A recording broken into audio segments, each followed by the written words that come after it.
Então agora eu gostaria de chamar o professor Trovão, desde já agradecer a presença, né,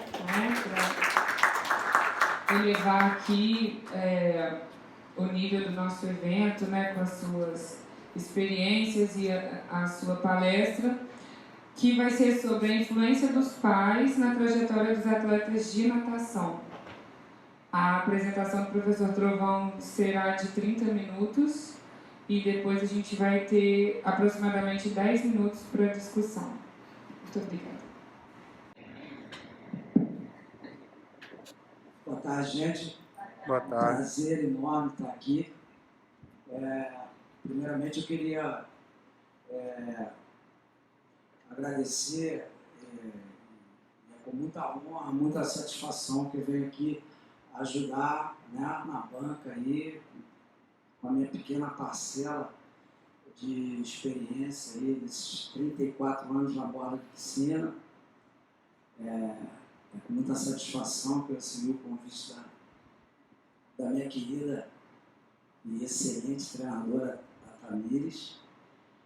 Uma alegria muito grande que eu vi uma treinadora, um potencial incrível que é a Luciana, essa atleta incrível que é a Tatá. Desculpe a minha intimidade com ela, assim, sempre na borda da piscina. Para mim sempre foi, eu botava ela com uma experiência assim, de atleta, passando para os meus pequenininhos, né?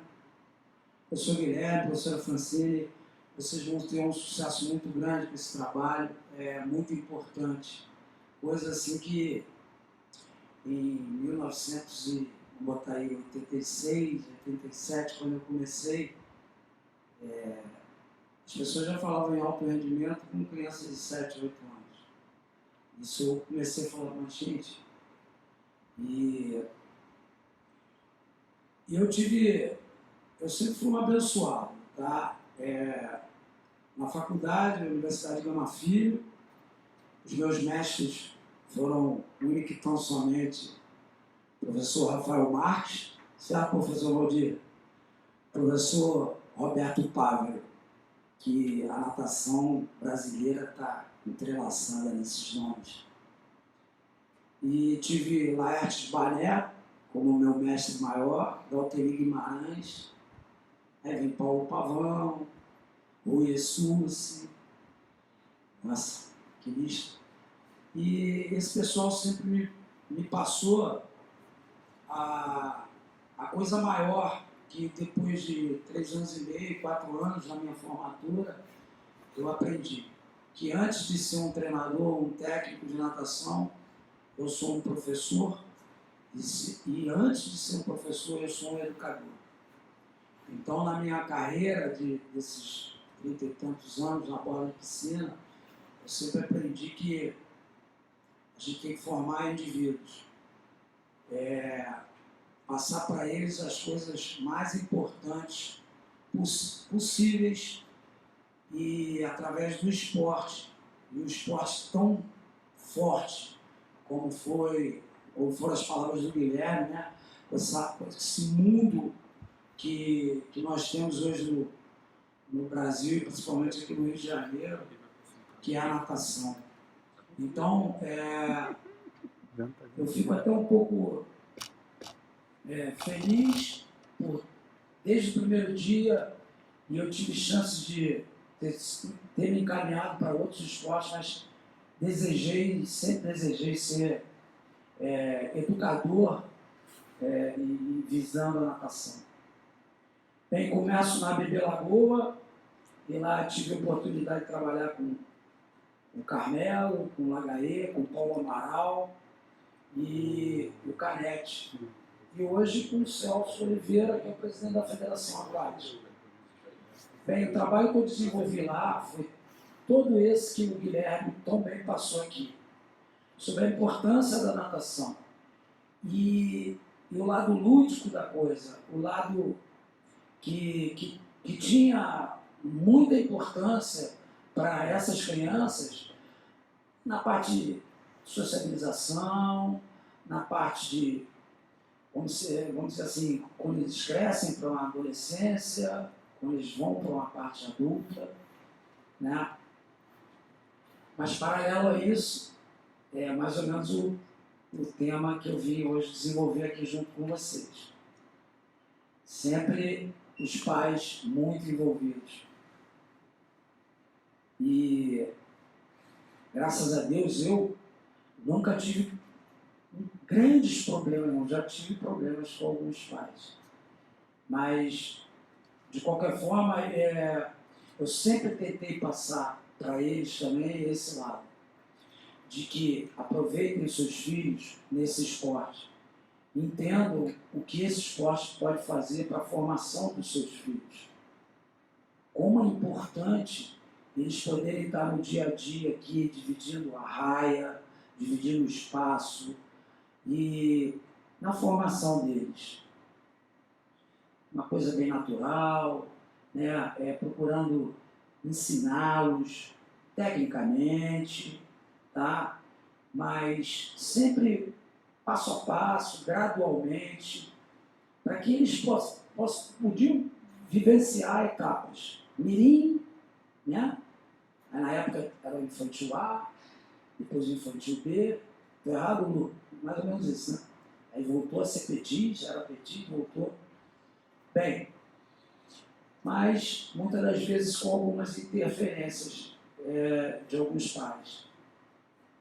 Coisas assim que a gente ficava meio magoado, porque nós estudamos, nós nos formamos, e nós tínhamos sim a ideia de que o pai estava ali, mais ou menos aquele anúncio do GEOL, né, que não bastava ser pai, tinha que participar. Mas a participação de que o primeiro ou último lugar era a felicidade maior de ter o seu filho num ambiente como aquele.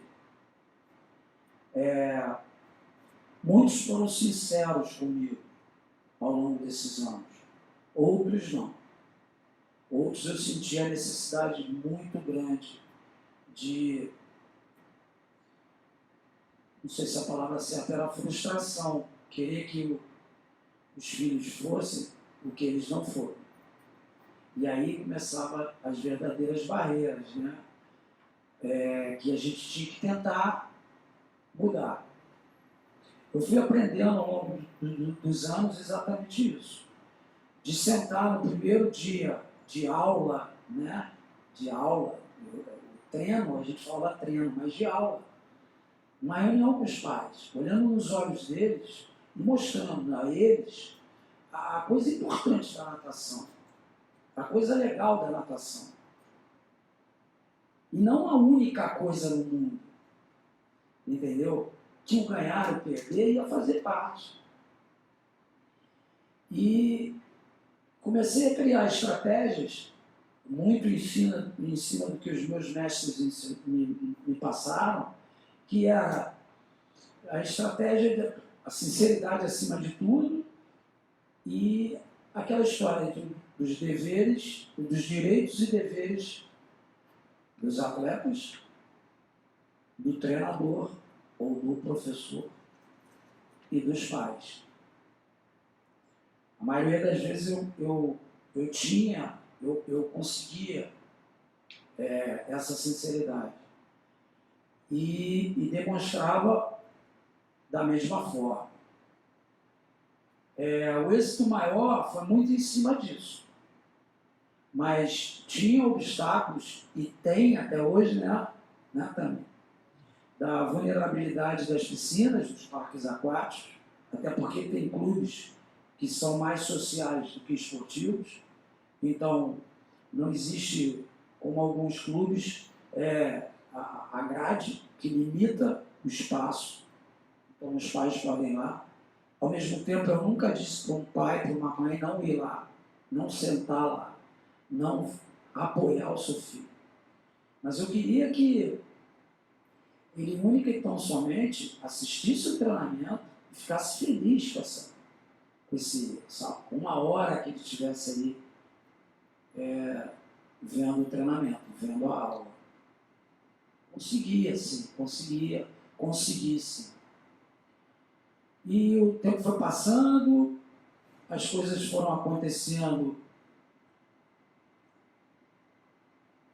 da minha parte sem problema, sem muitos obstáculos, mas via e ainda vejo alguns problemas sérios nas categorias de base. Que isso me deixa muito apreensivo. E hoje, trabalhando ao lado da Tami, eu tenho ficado preocupado, sabe, professor? Porque o que a gente pode falar? Quando você olha uma arquibancada e você vê um pai de um atleta preparando um suplemento para um atleta uma criança de 9, 10 anos. Trajes tecnológicos, treinadores praticamente também se envolvendo de uma forma não tão interessante, que é meio que fomentar isso do pai, de achar que dobras para crianças, dobras, quando eu falo, treinamentos complementares na madrugada, crianças de 9, 10 anos, assim. E verdadeiras agressões de alguns pais, que simplesmente vão até a vias de fato na federação, na arbitragem, e cobrar o resultado do próprio filho. Esquecendo que o menino nadou muito bem, tecnicamente ele desenvolveu, melhorou até o tempo, olhando para o placar, mas para ele não serviu. Para ele não serviu. Se não for medalha de ouro, se não for o recorde, não serve. Não serve, o professor não serve para nada, o treinador está na hora de mudar, vamos para outro clube e entra no parque aquático para colocar a célebre frase deles, que é: eu acho que... Aí você fica entre a sua educação, a sua experiência, o seu estudo, em cima da colocação dele, que é: ele acha que o filho tem que nadar medley, ele acha que o filho dele tem que nadar fundo. Então isso acaba machucando a gente, magoando a gente e deixando a gente muito preocupado. Então um projeto como esse do Guilherme acaba acontecendo, talvez, Guilherme, de uma forma até mais prematura. Entendeu? Porque a coisa está acontecendo dessa forma. As pessoas estão perdendo a noção, né? Fazendo com que outros treinadores abaixem a cabeça e deixem de se posicionar pelos 3 anos, 4 anos de estudo, né? Em todas as matérias, com total dedicação, chegando lá cedo, estudando, procurando mapear a melhor prova, vendo esse menino lá na frente, características que ele pode ser um velocista, um fundista, um nadador de medley, mas uma coisa bem gradual, bem, sabe, bem trabalhada nas passagens de mirim, petis, infantil, juvenil, sem atropelo. O garoto tem 10 anos, tem 1,80 m, com 10 anos, tudo bem, mas ele tem 10 anos, gente. Ele ainda vai falar pelo que é mais forte, que é mais alto, que é o 1º de janeiro, em relação ao 31 de dezembro, que isso ainda acontece. E as pessoas têm que entender isso de uma forma bem tranquila, até para ajudar a gente. Então hoje eu fico mais preocupado e pedindo mais a nós profissionais do que até mesmo para eles, pais, para não entrar no parque aquático, para não ficar na arquibancada fazendo gestos, bate a perna, olha o braço, alonga, quer dizer, verdadeiros treinadores, e com cronômetro no pescoço. Sabe, coisas assim que realmente a gente começa. Estou falando errado, hein, Lu? Não, né? Tá bem certinho. que a gente para, olha para cima e quando olha, ele fala assim, entendeu? Não, eu nunca fiz isso. Não, de jeito nenhum. Que isso? No final do ano ele pega o atleta e leva para outro clube. E vai dar os mesmos problemas. Eu tenho até um exemplo de um outro mestre que eu tive, que chama-se Fernando Pereira, Nandão. Certo, professor? Nandão, né, Lu? Nandão era nadador com 15 anos no Vasco da Gama, e o seu pai era uma desses treinadores de arquibancada. E ele treinando, não parava, Nandão nadava fundo. E já à noite no Vasco, ele contando, um belo dia, pai, o tiro de 25 lá e o pai, pá, tiro de 25 aqui, pai, pá. Aí, lá pelas tantas, depois de, sei lá, 40 de 25, ele já com 15 anos, assim, sei lá, 40 de 25, ele chega, acho que até com o Bazione, ele chega, sai da piscina, tira a touca, tira o óculos, fala pro pai, acabou, você acabou com a minha carreira. Com 15 anos de idade. Isso alguns anos atrás. Hoje, os atletas estão parando de nadar com 10, 11 anos de idade, 12 anos de idade. E por causa dos seus pais. E eles não conseguem ter a noção de que eles não estão ajudando. Atletas nesse fim de semana, né, de virar para treinadores, amigos nossos, e dizer, olha, ele não vai nadar o sem borboleta porque ele está descansando por revezamento, tá bom? E aí eu olho para a cara do treinador, o treinador olha para a cara do pai, mas não está certo, tá lá em cima, descansando. E assim ficou a história. Quer dizer, o cara faz um planejamento, faz todo um trabalho desenvolvendo, melhoria de técnica, aquele trabalho de correção, educativo, formando garoto, sabe? E chega no final, ele diz que não, ele não vai nadar, e acabou, não vai nadar porque ele não vai ganhar a prova, porque ele já sabia a prova, porque é o detalhe da internet, né?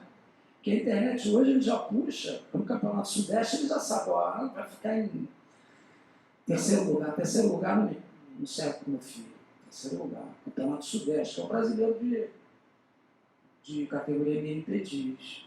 E vai piorando, infantil, juvenil vai piorando. Então essas coisas, até que ponto nós treinadores vamos ter, nós professores, nós educadores, vamos poder ajudar?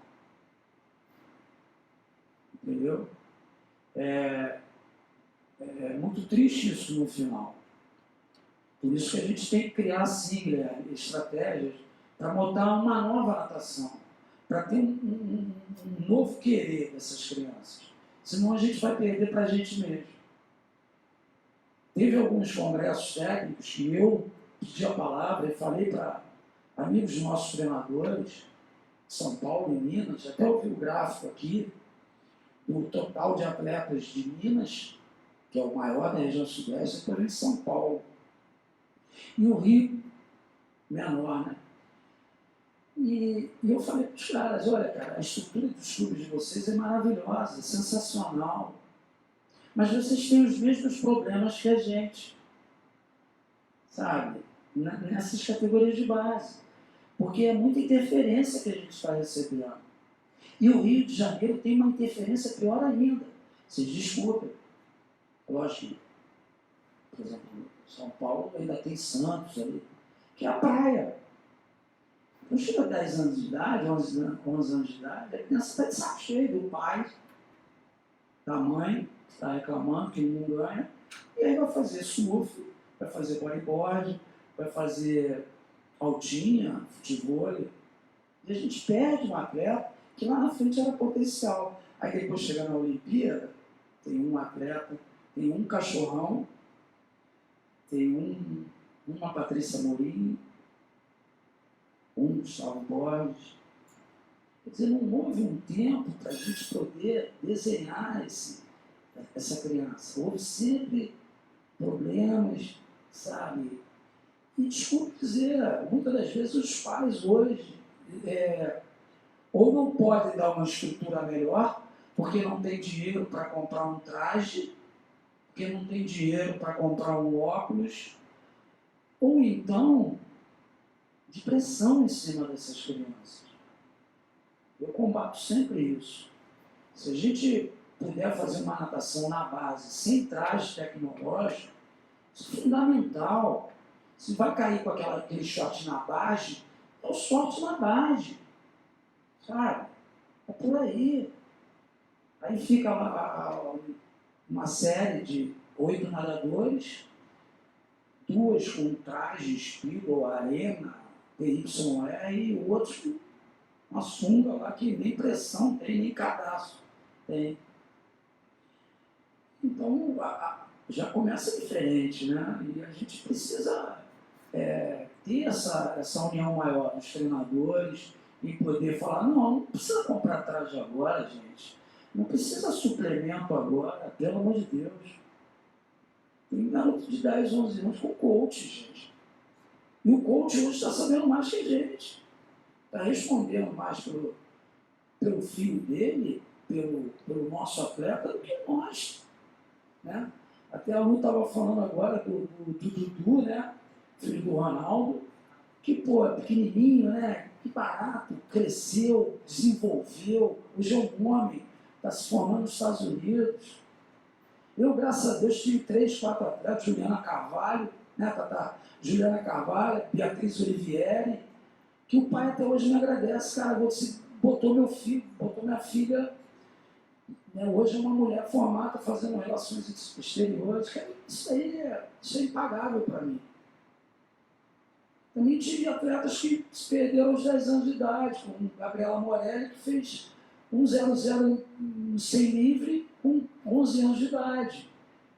E eu falei para a mãe, calma, baixa a bola. Ela é um potencial incrível, mas calma, vamos devagar. Não é por aí. Vamos trabalhar, vamos desenvolver. Pô, ela agora vai para a mão do Nandão. Olha, pô, suga o homem. Luiz Ricardo, mestre Luiz Ricardo, Eduardo Pereira, Paulo Pavão. Gente, vamos gradualmente. Não, que ela, que pode, que vai, clínica para os Estados Unidos, clínica para os Estados Unidos. Eu não vou falar contra, porque eu fiz também, eu levei 2 vezes atletas para lá. Mas simplesmente os pais não entravam no parque. Não entravam assim. E tinha 2, 3 lá que queriam ver treino. Não entravam no parque aquático. Não pode entrar. Alguns clubes aqui até tem isso. Né? Não sei se tem lá, né? Não pode ficar na arquibancada. Não sei se isso é necessário. Acho que o fundamental é os pais estarem com a gente nessa empreitada. Nessa coisa bacana de desenvolver passo a passo e crescer com seus filhos, sabe? De uma forma, se tiver que ser lúdica, vai ser lúdica. Ó, vamos fazer o seguinte, hoje vamos fazer polo aquático. Vamos ver quem consegue fazer 10 veleiros nado sincronizado. Pô, cara, você vai trabalhar equilíbrio da criança, vai trabalhar flutuação, vai trabalhar a coordenação. Olha aí, o projeto. Tá bom, gente? Então, isso foi um pouquinho da minha história. Tem muita coisa para contar. Estou muito contente de estar aqui. Mas eu hoje, passando essa minha experiência, principalmente, pedindo ajuda também a vocês. Contem comigo. E eu peço essa ajuda também a vocês, nessa forma aí de poder lidar um pouco mais com os pais. Se eu puder também ajudar alguns treinadores, professores. Estou aqui com uma pessoa incrível formada aqui no Fundão, que é uma professora com potencial incrível, há 1 ano lá com a gente, né, na nossa academia. Só tenho que dar parabéns, potencial incrível. Tá bom? Queria agradecer muito a todos aqui. Aí estou aberto aí a qualquer tipo de pergunta, qualquer dúvida. Tá bom? Tá bom? Muito obrigada, professor Trovão. Pessoal, alguém tem alguma pergunta? Valdir, vai ali no microfone, para poder ficar aqui na gravação. Pergunta do mestre Marola, você já esqueci, mandou um abraço para você. Queria agradecer a tua presença, Trovão, obrigado. Você me trouxe a lembrança, uma série de coisas, né? Você pediu a nossa ajuda. Eu não sei se eu vou ajudar, mas desde que eu comecei a trabalhar com natação, eu ainda não pensava em cursar educação física, então alguns problemas que você levantou aí eu já estava vendo. Então eles não são novos no Brasil, nem no mundo. Mas pelo menos um ponto eu vejo, queria que você tentasse desenvolver um pouco mais, né? Mas eu vejo que a questão do calendário na faixa etária infantil, né? Mirim, Petins. Quando você falou em Campeonato Brasileiro de Mirim e Petins, eu fiquei arrepiado ali, porque eu falei, o que é isso? Um Campeonato Brasileiro para Mirim. Aí você, ao mesmo tempo, você falou, os pais estão dando suplemento para os atletas. Ora, vocês estão estimulando os pais gerando monstros, vocês estão criando monstros com um calendário desse. Né? Um calendário que coloca os treinadores quase todos os fins de semana em competições de miris, que são competições longas, cansativas. Eu sei que a federação tem que arrecadar, e os pontos mais importantes que a federação tem para arrecadar são os miris e os masters. Então, os masters estão nadando 5, 6 provas. Cara, eu fui presidente da Associação Brasileira de Master, fui diretor técnico 20 anos. Eu proibia as competições, não podia nadar mais de 3 provas, em 2 dias, porque eu vinha morrer na borda da piscina. Né? Então eu acho, eu queria ouvir teus comentários sobre só a questão do calendário, não quero me alongar, porque existem outras questões aí. E uma outra delas, que você não precisa falar, mas é que não existe no Brasil, não existe no Rio de Janeiro, um movimento dos treinadores, um movimento que une os treinadores, para que os treinadores comandem, possam dirigir os rumos da natação. Ela não pode ser dirigida pelos pais. A federação é sempre ocupada por pais, de um modo geral. Hoje o Celso é professor, mas geralmente são pais. Né? Então, mas a minha pergunta fica mais a questão do calendário. Obrigado, meu irmão. Foi um prazer te ver de volta. Você está um menino, né? Bom, Valdir, não sei se isso seria uma resposta, talvez um complemento desse alerta que você colocou. Realmente, hoje, a federação acaba colocando os pais como os verdadeiros, vamos dizer assim, donos do espetáculo. Pior que nadar 5 provas, nesse campeonato sudeste que acabou agora, foi mirim, petins, nadar 9 provas. 3 etapas, mais ou menos 3 provas individuais por etapa. Crianças de 7, 8 e 9 anos. Provas de 400 livre, provas de 200 medley, fora os revezamentos. E o que acontece? É que nem você entrar no supermercado e tem tudo lá. E aí o pai olha, já tem, né, tudo esquematizado, é primeiro aqui, é terceiro ali, vai subir no pódio, vai ganhar medalha de ouro, de prata e de bronze. E o cara bota lá. Aí o pai, a mãe é que faz a inscrição. Quando você olha, está o garoto inscrito em 9 provas.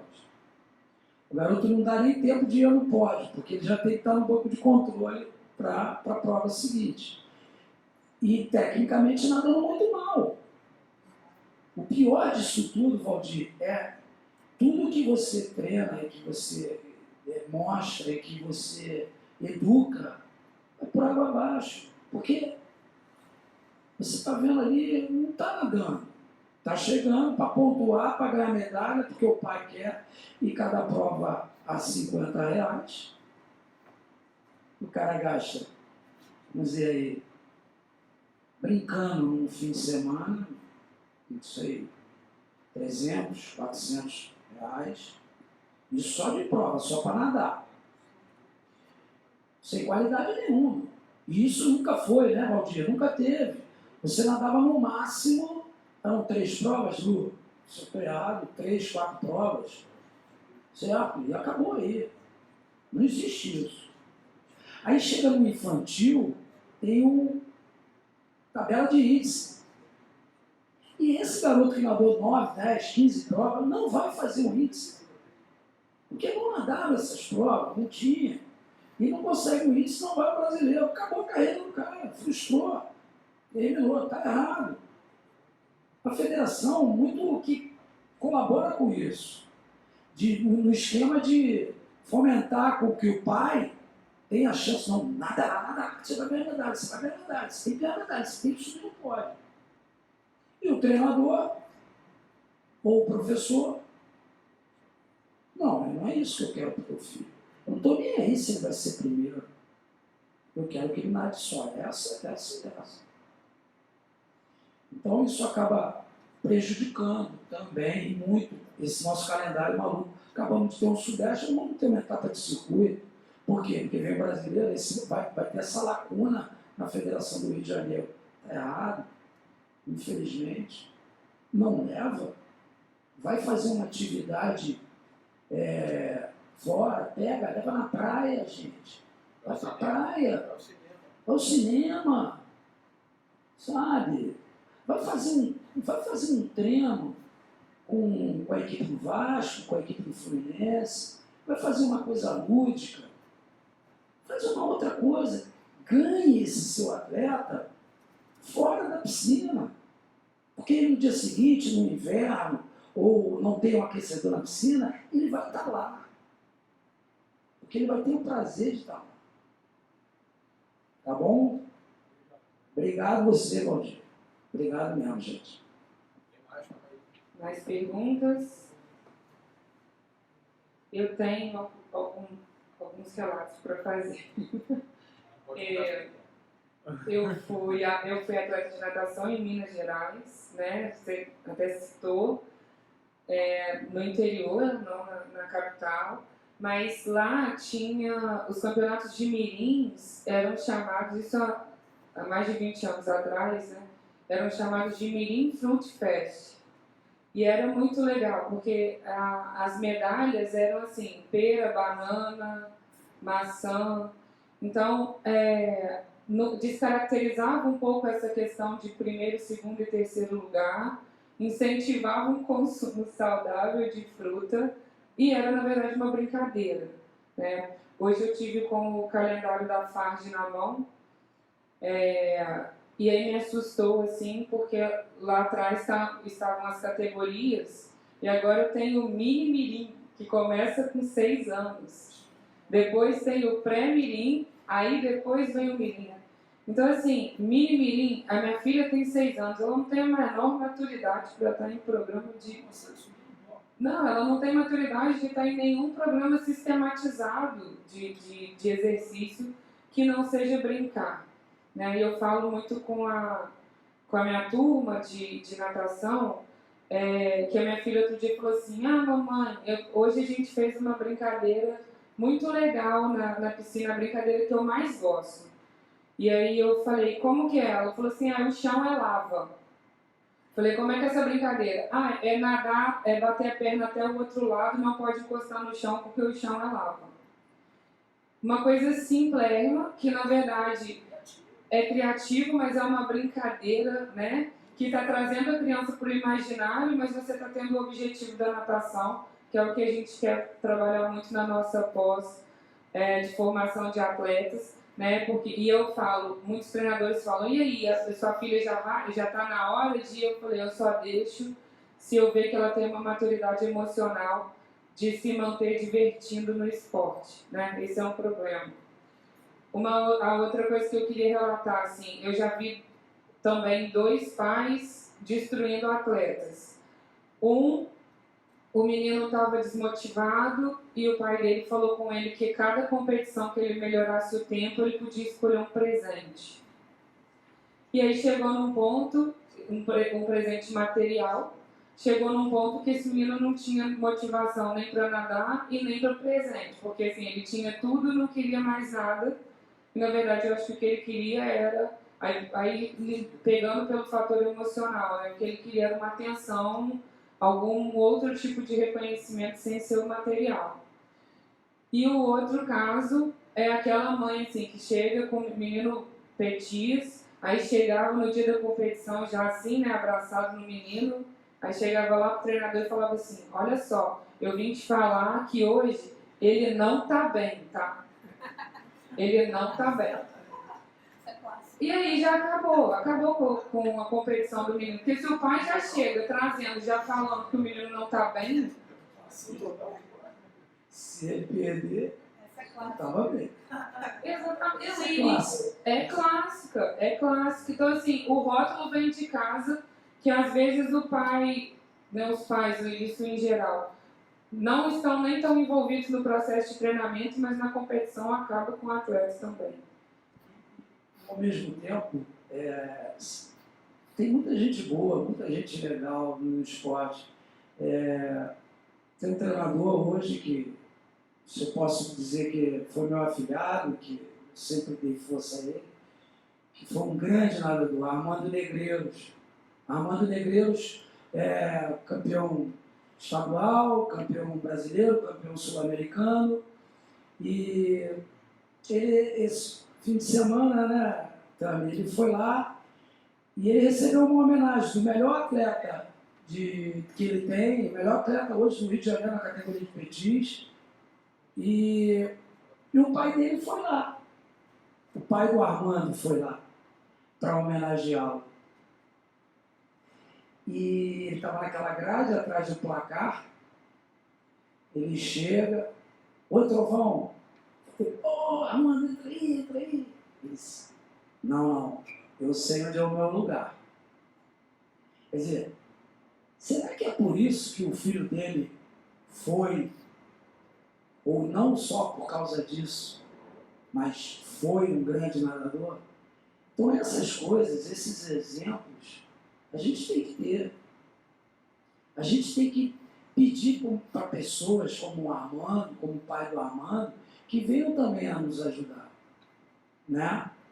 Sabe? Porque a gente quase que suplica para, por favor, não fala assim com seu filho. Não diz que ele hoje está mal. Ele não está mal, não. E se ele está mal, cara, vamos fazer com que ele melhore. Sabe? É lógico que eles não têm a nossa formação, eles não têm... muitas das vezes a emoção vai sempre falar mais do que a razão, que é o nosso lado. Mas então não fala. Pede pra gente, fala aqui no nosso ouvido. Não vem com ele abraçado. A gente precisa disso, cara. Porque lá na frente, teu filho não vai saber encarar uma situação difícil. Não vai saber encarar a situação de chegar em casa e não ter comida para botar em casa. Vai falar o quê? Não, hoje eu estou mal. Então são certas coisas que a gente tem que mostrar mesmo na base, educar na base. E os pais têm que ajudar a gente. Tá bom, pessoal? Mais uma vez, sem querer me alongar, queria agradecer muito, sabe? Contar com vocês sempre que vocês precisarem ou eu estiver precisando, eu também vou estar aqui. Guilherme, Francine, tá bom? Tami, Tatá, Lu, Mestre Valdir, que orgulho, tá bom? E vou estar junto nesse projeto. Obrigado. Tá bom? Dá tempo para mais uma reflexão? Pode ser? Sempre. Tá. A ideia seria a seguinte: as federações deveriam se preocupar com a formação ou com o processo de gestão dos atletas do estado do Rio, dos seus respectivos estados. Eu fui treinador no interior do estado do Rio de Janeiro. E a FAS, na verdade, por exemplo, ela é uma federação do município do Rio de Janeiro. Então eu queria saber a sua opinião em termos de gestão do esporte. O que poderia ser feito para poder melhorar, para poder, por exemplo, realmente desenvolver o esporte no Brasil. Se a gente está preocupado com a formação de atletas para nível mundial, para nível olímpico, não adianta limitar o estado a um município. Então, por que ao invés de ir para um outro estado, por que não ir para dentro do próprio estado? conhecer, passear e participar de um festival de natação. Perfeito, Guilherme. Antigamente, o Valdir sabe bem disso, a gente tinha um nosso diretor chamado Rogério Kafukenstein. O Rogério, ele fazia divisões de grupos.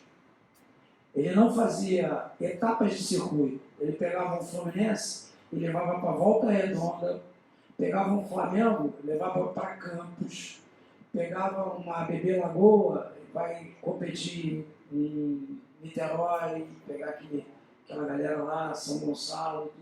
E era isso que começava a criar divisões dentro. E todo mundo tinha essa inclusão, vamos dizer assim. Certo? Antigamente não tinha medalha, como a Francine falou.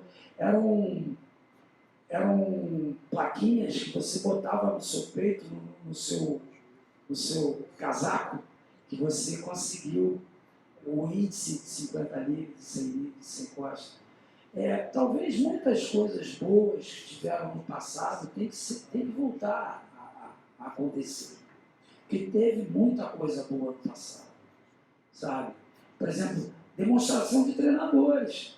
Tinha revezamento de treinadores. O Lu participou muito, ganhava tudo. Que botava revezamento, era uma prova só de treinador. Aí dividia, treinador do Vasco, do Tijuca, do Fluminense aqui, da ABB, e aí montava um revezamento. A criança olhava aquele cara como, pô, olha lá meu ídolo. E aí, amanhã eu quero mais. Quer dizer, tirava aquele negócio de competição, sabe? Deixava a coisa leve. Mais ou menos as ideias, coisas novas, coisas talvez até antigas, que tem que ser... Está falando que o básico que funciona, não precisa reinventar a roda. Exatamente. É exatamente isso. E a gente precisa agora... Talvez o pai não queira. Talvez o pai queira medalhar. Não, flâmula, banana... Não, meu filho não tem mais medalha de ouro. Eu paguei R$50, talvez a pergunta do Valdir. Pô, eu gastei R$50. Não, vou pagar uma banana? E aí? Como é que você fala isso? Porque a federação está vendendo.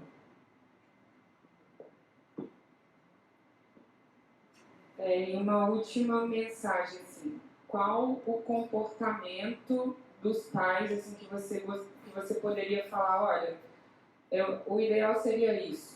Como que os pais podem se comportar de uma forma que seja positiva para o atleta e que também ajude o treinador? Tem essa resposta? Eu sei que é complexa a pergunta. Eu queria ter muito essa resposta, Eu passo algumas ideias, eu converso com outros treinadores, né? Eu choro com alguns treinadores, mas eu me abraço muito numa causa que eu consigo meio que quebrar esses mesmos pais. Porque o que eu dou de abraço nessas crianças, o que eu dou de beijo nessas crianças, o que eu choro com essas crianças, e que mostro para esses pais que era isso que você tinha que ter feito. É bater palma, é agarrar, apertar a bochecha e beijar muito. Aí o cara olha, eu não vi cena de cara. Não foi bem não, né? Não foi bem? Entendeu? Aí o cara, esse cara falou para o meu filho, porque ele eu não vou perder. A criança eu não vou perder. Vai tirar o filho? Você vai tirar, eu não posso te pedir isso. Mas talvez, se o filho falar, não, eu quero nadar com o tio Trovão, eu quero nadar com o tia Lu, eu quero nadar com o tio Valdir. Não, eu gosto dele. Talvez a única força que eu consiga tirar, porque eu não vou perder essa criança. Sabe? Não vou deixar que puxe o cabelo dele, não vou deixar que bata nele, não vou deixar. Tá bom? Eu acho que é a única coisa que eu posso fazer para alertar alguns pais. Eu acho que é por aí. A gente tem, como médico, tem o seu estetoscópio, como professores, tem a lousa, o giz, o apagador, nós temos os filhos deles. E nós não queremos quebrar o nosso estetoscópio, a nossa lousa, o nosso apagador, não é? E não vão quebrar. Se depender da gente, não vão deixar. Tá bom, gente? Obrigado. Eu queria chamar agora a Georgiana para entregar uma lembrancinha para o professor Trovão em agradecimento do nosso evento. É a Jo. Chega de boa, pessoal. Obrigado. Obrigado, gente. Valeu. Opa, pode.